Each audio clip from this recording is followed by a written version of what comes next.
Je suis très très heureux d'accueillir dans les 6 personnes qui sont dans la salle Monique Desbois, qui est une consoeur que je connais depuis très longtemps, donc on est amis depuis toujours aussi. Donc c'est aujourd'hui la directrice générale de l'OIE, qui est l'organisation internationale qui s'occupe des épisodes aussi, donc une structure mondiale très importante. Je la cite à chaque fois que je parle du concept de One Health, qui est un sujet majeur et dont on va beaucoup parler. Donc Monique nous a fait le plaisir et l'honneur d'être avec nous cet après-midi pour remettre le prix. Là, je passe la parole à Constant, peut-être sur le détail de la façon dont ce prix a été confectionné, à qui nous le remettons. Merci Constant. Bien, écoutez, en l'absence de Paul Vial, qui présidait ce prix d'information scientifique, Paul Vial est à Palavas parce qu'il passe aujourd'hui, il a aujourd'hui sa vaccination de rappel, donc il n'a pas voulu louper cette vaccination, donc il regrette de ne pas être parmi nous. Donc je remercie Paul Vial d'abord d'avoir présidé, préparé et surtout fait que voilà, ils ont à l'issue de toute l'exploitation des candidatures, ils ont remercié une lauréate, Jeanne Bosch, choisie à l'unanimité, qui est l'une des plus jeunes journalistes qu'on avait comme candidate, 24 ans. Donc ça remet vraiment en avant que l'Académie d'agriculture est ouverte aux jeunes. Vous avez eu cette séance d'aujourd'hui avec les scolaires, avec les jeunes agriculteurs, plus qu'en herbe, mais là aujourd'hui aussi avec une jeune journaliste que j'allais dire en herbe. Voilà. Donc l'article a été considéré excellent, sujet important, documenté, traité de façon claire et argumentée, équilibré, évoquant la piste de la destruction de l'environnement sans en faire la seule cause possible de la Covid-19 et scientifiquement parfait. Donc voilà pour la lauréate Jeanne Bosch. Il y avait un coup de cœur qui aurait pu être possible pour un journaliste de RFI, Sayouba Traoré, qui a présenté 2 reportages sur le maïs en Afrique et sur les oiseaux. C'est vraiment un très bon journaliste, formidable interrogateur. J'ai lu intervieweur, mais bon, voilà, que l'on aurait pu récompenser pour l'ensemble de son œuvre. Mais hélas, le règlement de cette année spécifiait Covid-19, donc il n'a pas été retenu. 2 autres dossiers étaient sur le dessus de la pile. Gilles Luneau pour un film de 52 minutes, diffusé sur FR3 Nouvelle-Aquitaine. Manger est un acte agricole. Très bon documentaire, diffusé régionalement, bien présenté, avec de belles images, mais peut-être un peu lent, une approche peut-être, j'ai lu BCBG, mais j'ai écrit bon chic, bon genre du sujet. Bon, et puis Giulietta Gamberini dans la tribune, avec une bonne analyse des circuits courts en période de Covid et de confinement, dont on en parlait tout à l'heure, dès le 3 avril 2020. Mais bon, était un peu inférieure.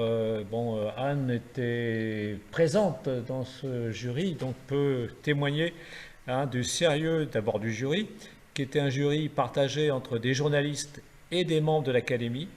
Et voilà, tout ce travail avait été préparé minutieusement, notamment par notre directeur du développement et de la communication. Donc on avait ce travail préparé.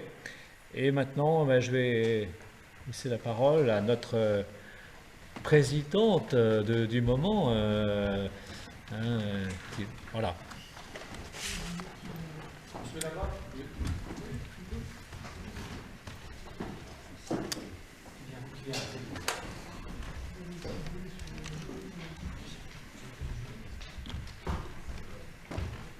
Je vous laisse parler. Je pense que c'est... Pardon, je regarde si le micro est ouvert. Non, je fais les choses. Après, je mets ici. C'est bon.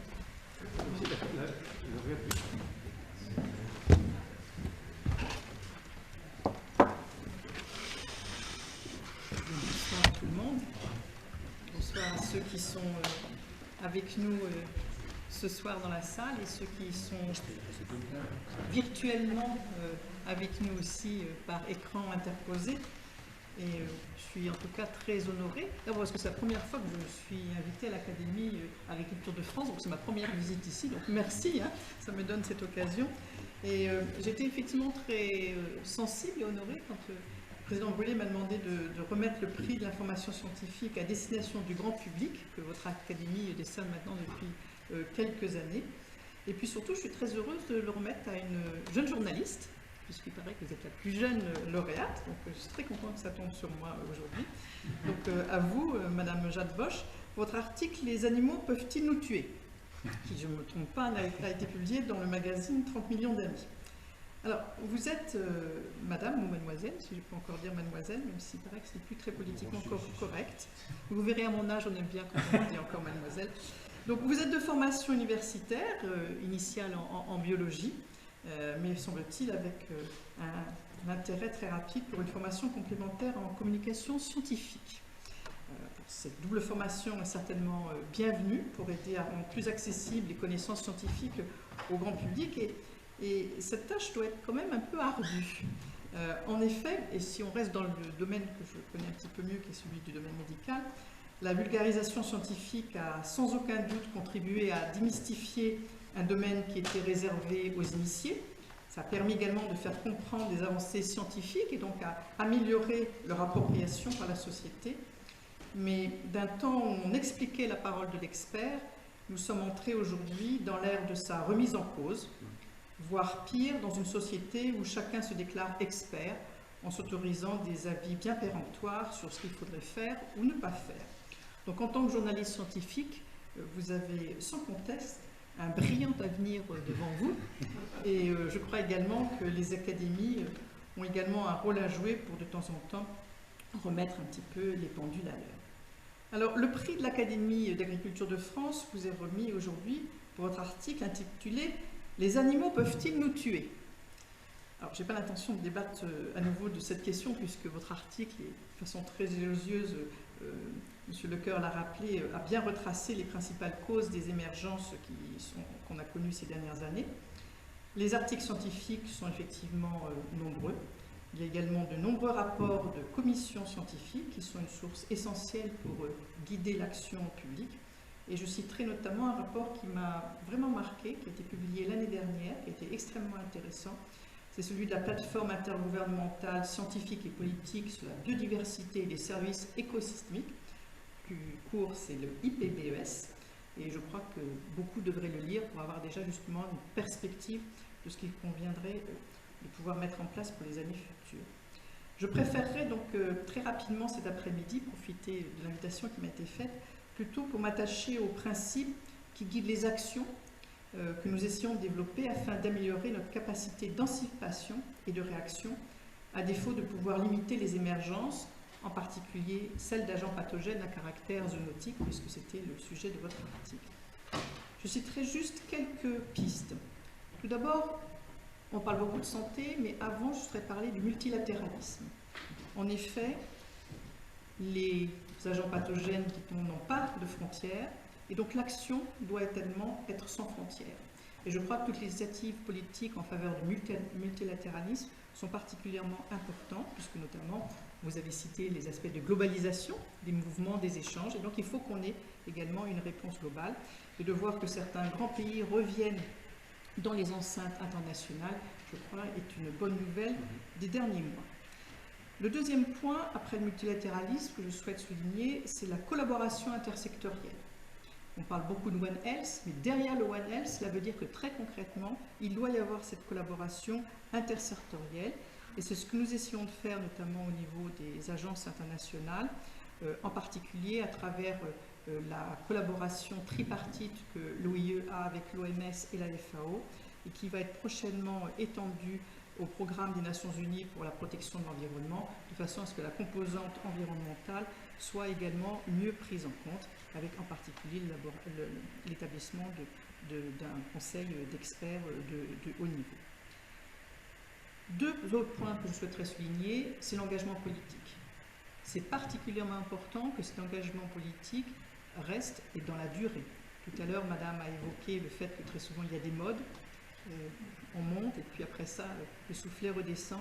Il est vraiment important que ce momentum politique demeure et c'est pour ça que tout ce qui a été fait, aussi bien au moment du Forum de Paris sur la paix en novembre dernier ou actuellement dans les discussions du G7 présidé par le Royaume-Uni ou du G20 par l'Italie, est particulièrement important parce que derrière, il y a ensuite l'engagement des partenaires financiers pour soutenir les actions qui sont proposées. Et le dernier point que j'aimerais souligner, c'est celui non seulement de l'engagement des autorités publiques, mais du dialogue que ces autorités publiques, nous y compris, doivent avoir avec le secteur privé, en particulier le secteur de la recherche et de l'industrie pharmaceutique, pour ce qui me concerne, et également les communautés. Car quand on parle de One Health, notamment d'émergence d'agents pathogènes, on pense beaucoup à la faune sauvage et à l'émergence de pathogènes qui viennent de cette faune sauvage, vous l'avez souligné dans votre article, mais pour cela, on ne peut pas le faire si on ne s'adresse pas aux communautés, c'est-à-dire aux populations qui sont au contact direct et qui finalement ont besoin de l'utilisation de la faune sauvage pour leur survie ou pour leur mode de vie. Donc là aussi, ce dialogue doit être ouvert et c'est en tout cas ce que nous essayons de faire à l'OIE, puisque une de nos ambitions, c'est de faire en sorte que les services vétérinaires ne soient pas reconnus uniquement comme des services s'occupant de l'élevage, voire même d'une certaine partie de l'élevage, mais une vision beaucoup plus large, aussi bien au domaine de l'aquaculture, qui est quand même un domaine important pour l'alimentation de nos populations, mais également en ce qui concerne la santé de la faune sauvage, et c'est pour ça que notre tripartite avec l'OMS et la FAO va être élargie au PNUD, de façon à ce que nous puissions mieux adresser ce problème de la santé au sein de la faune sauvage, même si d'autres s'occupent des aspects plus de biodiversité. Alors pour faire tout cela, on a besoin, je l'ai dit, du soutien du politique, bien sûr des partenaires financiers, mais on a aussi besoin des médias, de façon à mieux faire connaître ces actions, et non seulement à les faire connaître au niveau national, mais également au niveau transnational, puisqu'il y a beaucoup d'initiatives, à droite ou à gauche, qui sont très riches d'enseignements à travers les différents pays. Et je crois que c'est justement la confluence de toutes ces expertises qui aide à trouver peut-être des voies un peu plus efficaces ou un peu plus opérationnelles pour qu'on réussisse à ce que demain soit un petit peu meilleur qu'aujourd'hui. Alors, je vous souhaite un bel avenir. Je suis très contente de vous remettre ce prix. Et puis, restez justement toujours avec cet état d'esprit qui vous permet de challenger en fait ce qui est dit, car les vérités sont rarement les idées toutes faites, voire peut-être jamais les idées toutes faites. Et donc, je crois que c'est là où il faut vous garder avec votre double formation, cet esprit critique qui vous aidera à continuer à avoir des articles performants. Merci, mademoiselle. Merci beaucoup.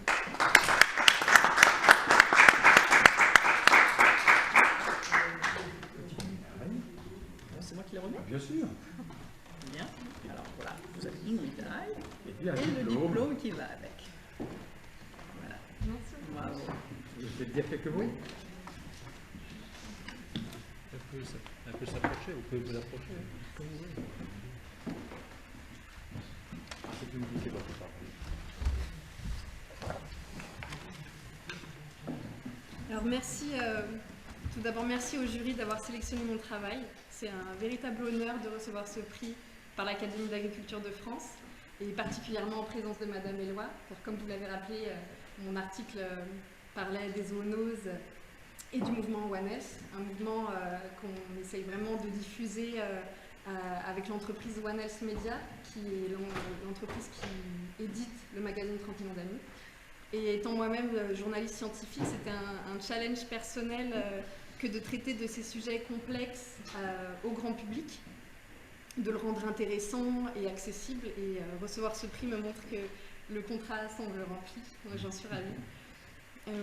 Je profite de ces quelques instants de parole pour préciser que si aujourd'hui vous avez pu lire un travail aussi abouti, c'est grâce à l'ensemble de la rédaction du magazine 30 millions d'amis, qui est une petite rédaction qui fait un travail formidable.